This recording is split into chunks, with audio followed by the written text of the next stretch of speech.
जय श्री राम। रावण नर्मदा के तट पर जहां शिव पूजन कर रहा था, वहां से कुछ ही दूरी पर माहिष्मती नगरी का राजा अर्जुन अपनी बहुत सी रानियों के साथ जल विहार कर रहा था। तभी राजा ने अपनी 1000 भुजाओं का बल आजमाने के लिए नर्मदा की धार के जल को अपनी सहस्त्रों भुजाओं से रोका। जब अर्जुन ने इस प्रकार जल की धारा को रोका, तब जल उमड़कर तटों के ऊपर तक जा पहुंचा और धारा भी उल्टी बहने लगी। वर्षा के जल की तरह जल के उमड़ने पर मत्स्य, मगर, तट के फूल और कुश आदि जल प्रवाह के साथ बहने लगे।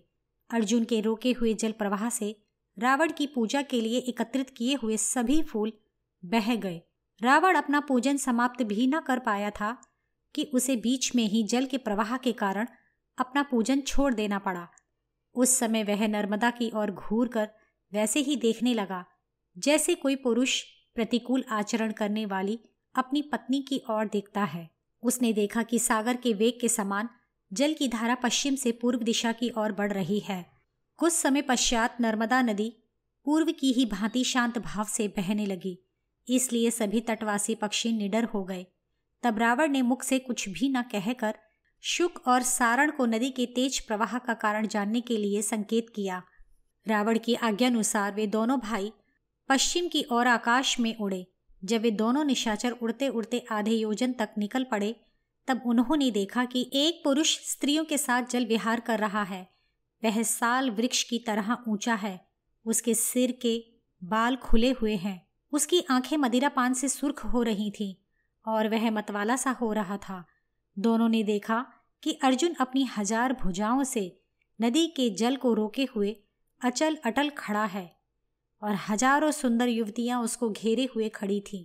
शुक और सारण उस अद्भुत दृश्य को देखकर लौटे और रावण से देखा हुआ समस्त वृतांत कहा। हे राक्षस राज, बड़े भारी साल वृक्ष के समान कोई विशाल पुरुष बांध की तरह नर्मदा के जल को रोककर स्त्रियों के साथ जल विहार कर रहा है। उसकी सहस्त्र बाहों से नर्मदा की धार को रोकने के कारण बार बार बाढ़ आती है। उन दोनों राक्षसों शुक और सारण के मुख से यह वृतांत सुन रावण बोला, वही अर्जुन है। फिर रावण उसकी ओर चला, क्योंकि उसे युद्ध की बड़ी लालसा थी। जब रावण अर्जुन से लड़ने के लिए जाने लगा, तब अति प्रचंड धूल उड़ाती हुई वायु बड़ी जोर से चली और मेघों ने घोर गर्जना कर रुधिर की बूंदें बरसाईं। फिर रावण महोदर, शुक, सारण आदि को लेकर तुरंत वहां पहुंच गया जहां अर्जुन जल क्रीड़ा कर रहा था। वहां अर्जुन को देख रावण ने क्रोध से उसके मंत्रियों से कहा, हे मंत्रियों, तुम लोग अर्जुन से तुरंत कहो कि रावण नाम का राक्षस तुम्हारे साथ लड़ने के लिए आया है। रावण के ये वचन सुन अर्जुन के मंत्रीगण अपने अपने हथियार तान कर उठ खड़े हुए और बोले, वाह रे रावण, युद्ध करने के लिए तूने बड़ा अच्छा समय खोजा है। महाराज तो इस समय मदिरा पान कर स्त्रियों के साथ जल विहार कर रहे हैं और कहाँ तुम उनके साथ युद्ध करने को आए हो। आज के दिन माफ करो और आज की रात यहीं टिके रहो। कल अर्जुन से मिलकर युद्ध कर लेना। यदि युद्ध करने की तुम्हारी बड़ी प्रबल इच्छा हो रही है तो हम लोगों के साथ लड़ो। हम लोगों को युद्ध में गिराकर फिर अर्जुन के साथ युद्ध करना। यह सुन रावण के मंत्रियों ने अर्जुन के कई मंत्रियों को मार डाला और कई मंत्रियों को भूखे होने के कारण खा डाला। उस समय रावण के मंत्रियों और अर्जुन के अनुचरों ने लड़ते हुए नर्मदा के तट पर बड़ा भारी कोलाहल मचाया। तब अर्जुन पक्ष की योद्धाओं ने डरते डरते अर्जुन के निकट जा रावण और उसके मंत्रियों की इस कृत्य का हाल कहा। सारा हाल सुन अर्जुन ने उन लोगों से कहा, डरो मत। फिर उसने सभी स्त्रियों को जल से बाहर निकाला। फिर अर्जुन अत्यंत क्रुद्ध हो गदा लेकर अति वेग से राक्षसों के समीप पहुंचा। राजा को आते हुए देख प्रहस्त हाथ में मूसल ले अर्जुन का मार्ग रोक कर खड़ा हो गया। फिर उसने मूसल से राजा अर्जुन पर प्रहार किया, किंतु अर्जुन ने मूसल को अपनी ओर आते देख उसे अपनी गदा के ऊपर बड़ी सावधानी से रोका। फिर राजा अर्जुन ने अपनी 500 हाथ लंबी गदा को घुमाते हुए प्रहस्त पर प्रहार किया। तब उस गदा के तीव्र प्रहार से प्रहस्त वैसे ही गिर पड़ा जैसे वज्र की चोट से कोई खड़ा हुआ पर्वत टूट कर गिर पड़ता है। प्रहस्त को गिरा हुआ देख मारीच, शुक, सारण आदि लड़ाई के मैदान से भाग गए। प्रहस्त के गिरने पर और मंत्रियों के भाग जाने पर रावण बड़ी फुर्ती से अर्जुन पर झपटा। फिर 1000 भुजाओं वाले अर्जुन के साथ 20 भुजाओं वाले रावण का युद्ध हुआ। फिर तेज युक्त 2 सूर्य, 2 सिंहों की तरह रावण और अर्जुन एक दूसरे पर गदा से प्रहार करने लगे। दोनों की गदाओं के टकराने से उत्पन्न ध्वनि तरंगे समस्त दिशाओं में गूंज रही थीं। इस गदा युद्ध में ना तो अर्जुन को और ना ही रावण को थकावट मालूम पड़ रही थी। दोनों की बराबरी की लड़ाई हो रही थी। फिर लड़ते लड़ते अर्जुन ने क्रोध में भर अपना समस्त शारीरिक बल लगा रावण की विशाल छाती पर गदा से प्रहार किया, परंतु वरदान के कारण वह उस प्रहार से मरा नहीं, लेकिन गदा 2 टुकड़ों में पृथ्वी पर गिरकर नष्ट हो गई। फिर भी अर्जुन की चलाई उस गदा के प्रहार से रावण एक धनुष भर पीछे हट गया और उसकी चोट से विलाप करने लगा। जब अर्जुन ने देखा कि रावण चोट के मारे विकल हो रहा है, तब उसने तुरंत झपट कर उसे ऐसे पकड़ लिया जैसे गरुड़ जिस सांप को पकड़ते हैं। उसने अपनी 1000 भुजाओं से रावण को पकड़कर बांध लिया। जब रावण बंध गया, तब सिद्धचारण और देवताओं ने वाह वाह कहकर राजा अर्जुन के ऊपर फूल बरसाए। रावण को पकड़ अर्जुन हर्षित हो बार बार मेघों की तरह गरजने लगा।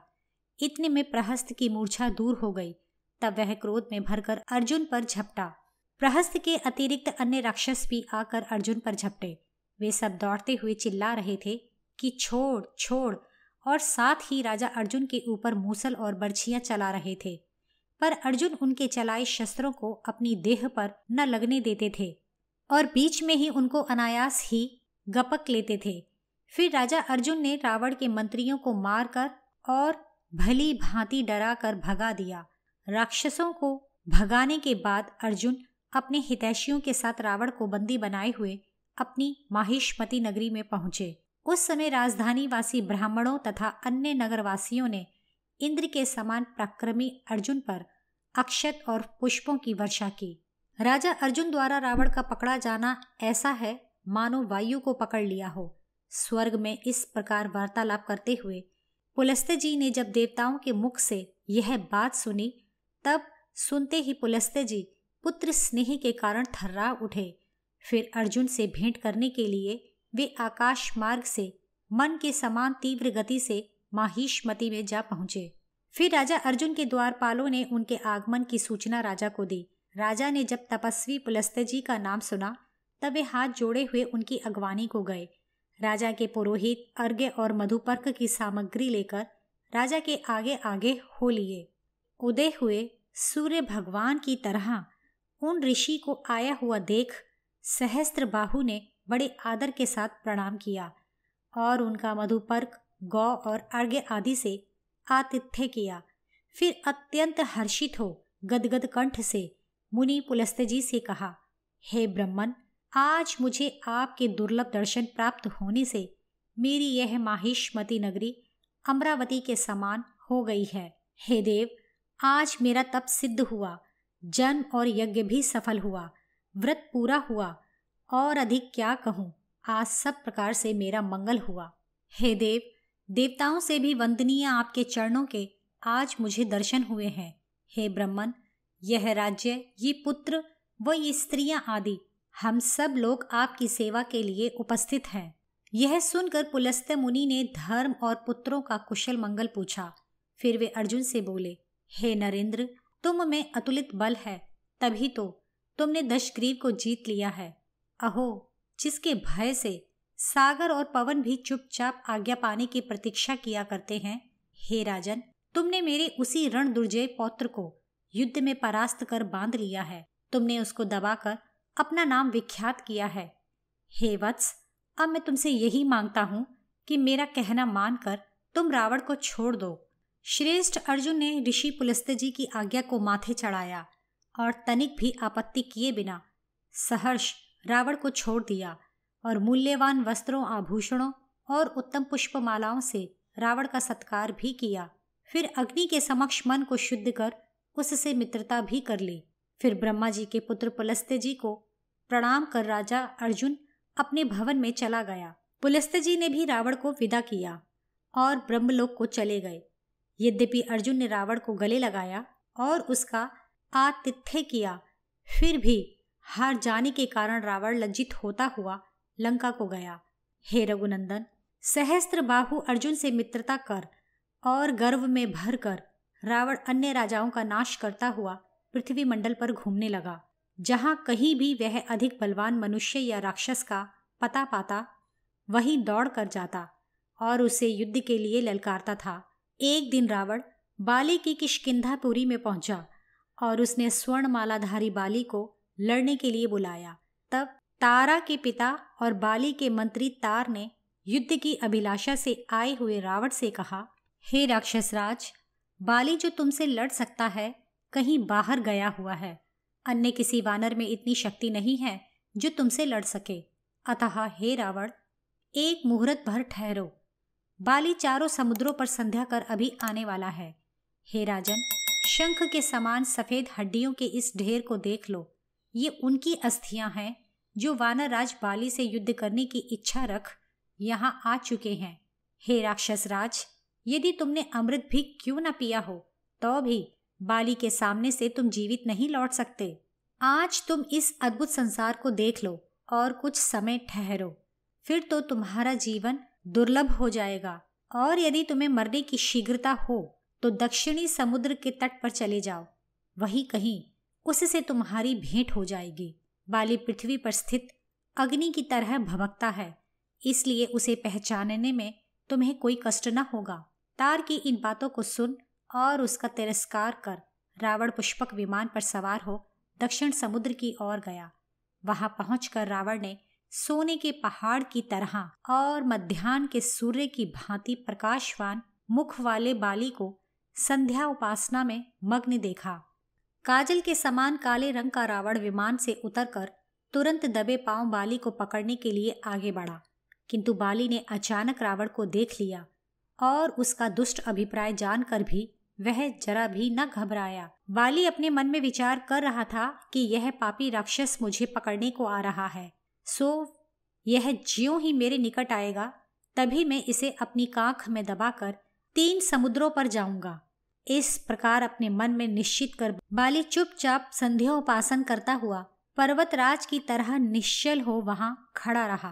पैरों की आहट से जब बाली ने जान लिया कि रावण उसके हाथ की पकड़ के भीतर आ गया है, तब बाली ने पीछे को मुंह मोड़े बिना ही हाथ बढ़ाकर रावण को वैसे ही पकड़ लिया जैसे गरुड़ सर्प को पकड़ते हैं। जो रावण स्वयं बाली को पकड़ने के लिए आया था उसे बाली ने पकड़ अपनी कांख में दबा लिया और आकाश में उड़ गया। बाली रावण को बार बार दबाकर पीड़ित करता हुआ और उसे नोचते खसोटते हुए लिए जा रहा था। जब रावण पकड़ा गया तब रावण के मंत्री उसको छुड़ाने की इच्छा से चिल्लाते हुए बाली के पीछे बड़ी तेजी से दौड़े। बाली आगे आगे जा रहा था और रावण के मंत्री उसके पीछे पीछे। उस समय ऐसा जान पड़ता था मानो आकाश में स्थित सूर्य के पीछे पीछे मेघ दौड़ रहे हों। राक्षसों ने बहुत चाहा कि वे बाली के निकट पहुंचे, पर बाली की जंघाओं और भुजाओं के वेग को वे न पा सके और थक कर बीच में ही रह गए। बाली अत्यंत वेग से इतना ऊंचा उड़ रहा था कि वहां पक्षीगण भी नहीं पहुंच सकते थे। रावण को कांख में दबाए बाली ने क्रम से सभी सागरों के तटों पर पहुंचकर संध्योपासन किया। उसी प्रकार रावण को कांख में दबाए हुए बाली किष्किंधा में आ पहुंचा। बाली ने रावण को कांख में दबाए हुए ही 4 सागरों की यात्रा की और प्रत्येक सागर पर संध्योपासन किया था। अतः मार्ग चलने की और रावण जैसे भारी राक्षस का बोझ उठाने की थकावट से चूर बाली किष्किंधापुरी के उपवन में कूदा। फिर बाली ने रावण को अपनी कांख से निकाला और बार बार हंसकर उससे पूछा, कहिए आप कहाँ से चले आ रहे हैं? बगल में बहुत देर तक दबे रहने के कारण रावण भी थक गया था। उसके नेत्रों से उसके मन की घबराहट प्रकट हो रही थी।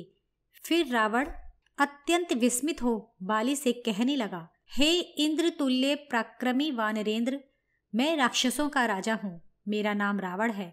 मैं तुमसे युद्ध करने की इच्छा से यहाँ आया था, किंतु मैं तुम्हारे हाथों पकड़ लिया गया। हे वानरराज, तुम्हारा बल पराक्रम और तुम्हारी गंभीरता आश्चर्यजनक है। तुमने मुझे पशु की तरह पकड़कर 4 समुद्र पर घुमा डाला।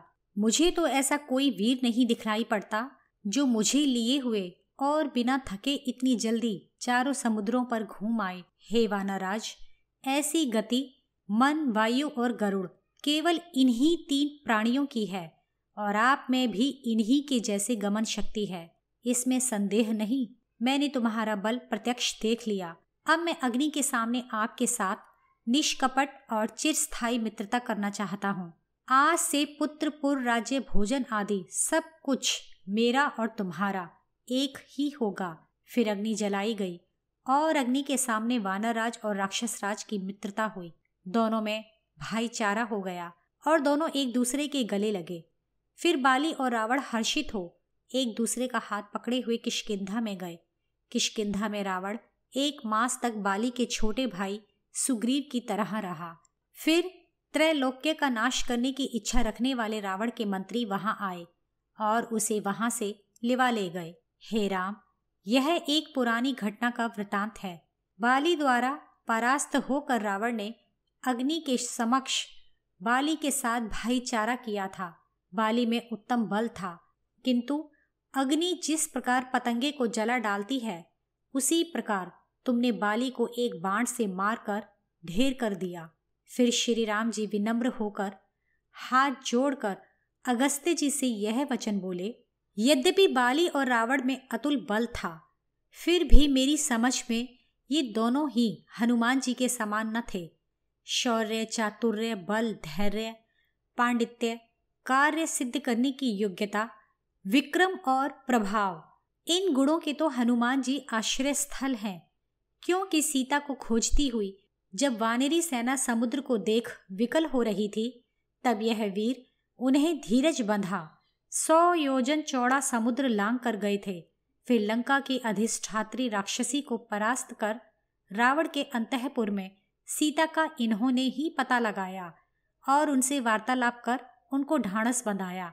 फिर अकेले हनुमान जी ने ही रावण के सेनापतियों, मंत्रियों और किंकर नामी सेना को और रावण के एक पुत्र का भी वध किया।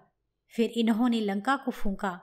युद्ध काल में हनुमान जी ने ऐसे ऐसे कार्य किए, वैसे ना तो इंद्र, ना विष्णु और ना कुबेर ही कर सकते हैं। मैंने तो इन्हीं की भुजाओं के बल से लंका को जीतकर सीता, लक्ष्मण, विजय, राज्यमित्र और बांधवों को पाया है।